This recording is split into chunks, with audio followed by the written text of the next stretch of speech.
my father, who was a bureaucrat, had become a secretary. In 1980, when Indira Gandhi was re-elected, he was the first secretary that she removed. I had no active desire to join politics at all. I mean, to me, as I said, it came as a complete surprise that the Prime Minister could even consider me. People who claim to be internationalists suddenly become super nationalist.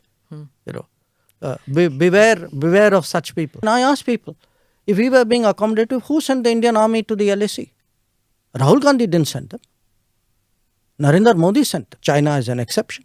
And it is an exception. And please notice, I said China, China. There is a phrase, war by other means. There is also, think of it, this is politics by another means. You think the timing is accidental. I mean, let me tell you one thing. I don't know if election season has started in India and Delhi or not, but for sure it has started in London and New York. Politics of India doesn't stop at its borders. Sometimes politics of India doesn't even originate in its borders. It comes from outside. Why suddenly, there's a surge of reports and, attention and views. I mean, were some of these things not happening earlier? You had to make a documentary. Many things happened in Delhi in 1984. Why didn't we see a documentary on that? Namaste, Jai Hind. Welcome to another edition of ANI Podcast with Smita Prakash. Today, my guest is India's External Affairs Minister, Dr. S. Jaishankar. An illustrious career of 38 years as diplomat, Dr. Jaishankar was India's ambassador in China, the Czech Republic, USA, Singapore, and then finally, Foreign Secretary. He was picked up by Prime Minister Modi to be part of his cabinet in 2019 as External Affairs Minister. The articulate Dr. Jaishankar is my guest today. Dr. Jaishankar, thank you so much for coming to the podcast. Every podcast that I've done, the comment section is filled with, when are you getting Dr. Jaishankar? When are you getting Dr. Jaishankar? So today I'm really That's happy. me commenting.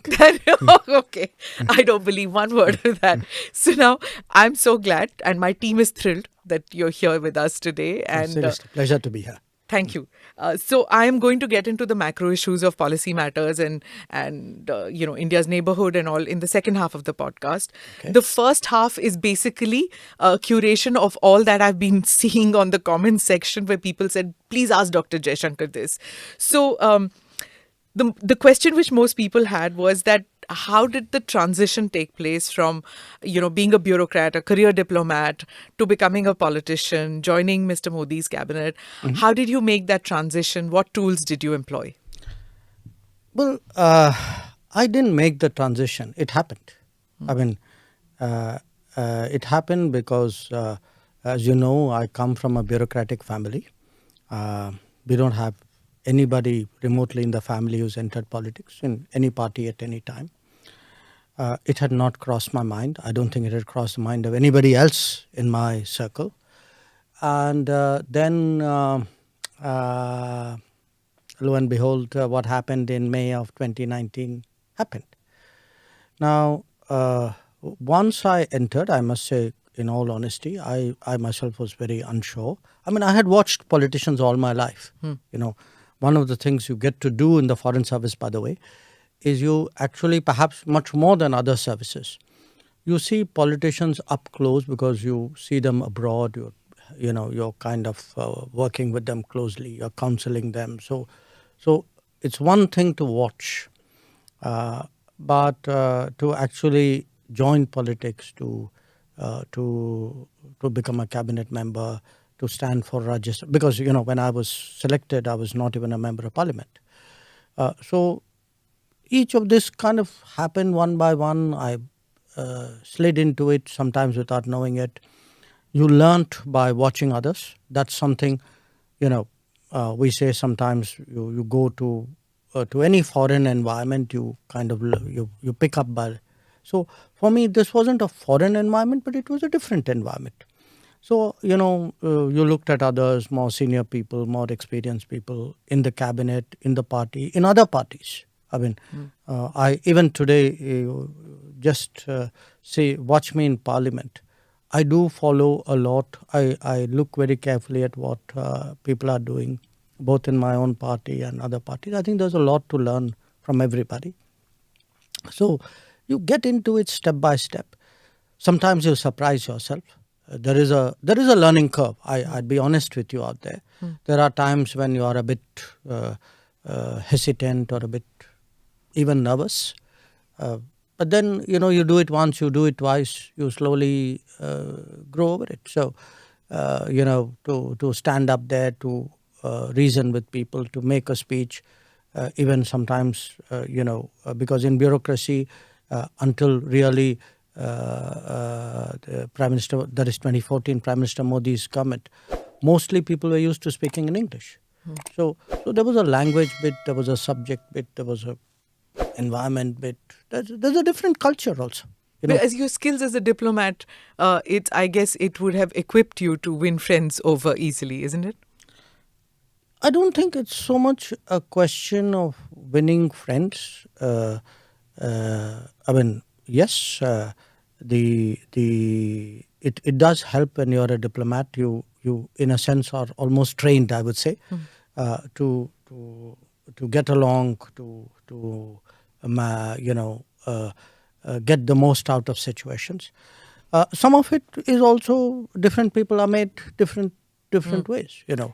I mean, you would see I very rarely get into anything personal with people, even when I'm provoked at times. I think people are just made different ways. But I would say this. I mean, it will be 4 years this summer. It's been a very, very interesting 4 years. I'm happy to talk with you later on about it. But when I look at these 4 years, for me, actually, it's been 4 years of very intense learning. Going to a state which I had really very little knowledge of. I'd been Gujarat. a few times Gujarat. Then having a particular area as an MP, you work on a village or in a particular constituency. So all of these were learnings, and I find it very interesting. I find every day is a new day. I'm, as you can see, quite enthusiastic about it. Yeah.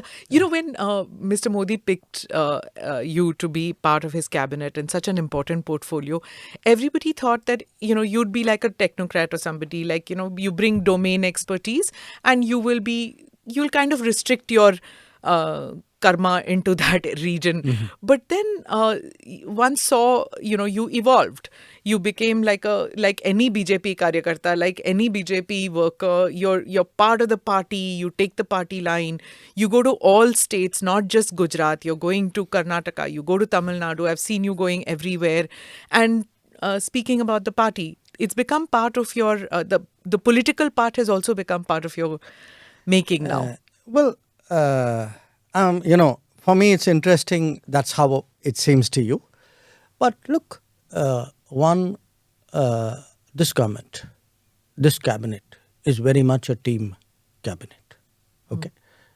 So you don't do your own thing out here. You may have a background, you may come from a stream, but this very idea that, you will do your domain, as you say, be a technocrat, I don't think it gels with what is this cabinet. Secondly, when I was selected as a minister, I was not a member of parliament. I was not a member of a political party either. I had the choice of whether I would join a political party or not. There was no compulsion on it. Nobody brought up that subject. It was something which was left to me. I joined because when you are joining a team, you join it wholeheartedly. That is where you give your best performance and where you get the best support.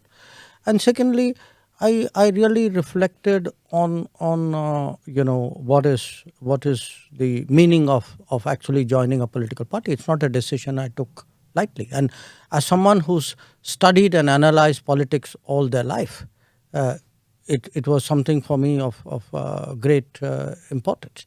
So I joined because I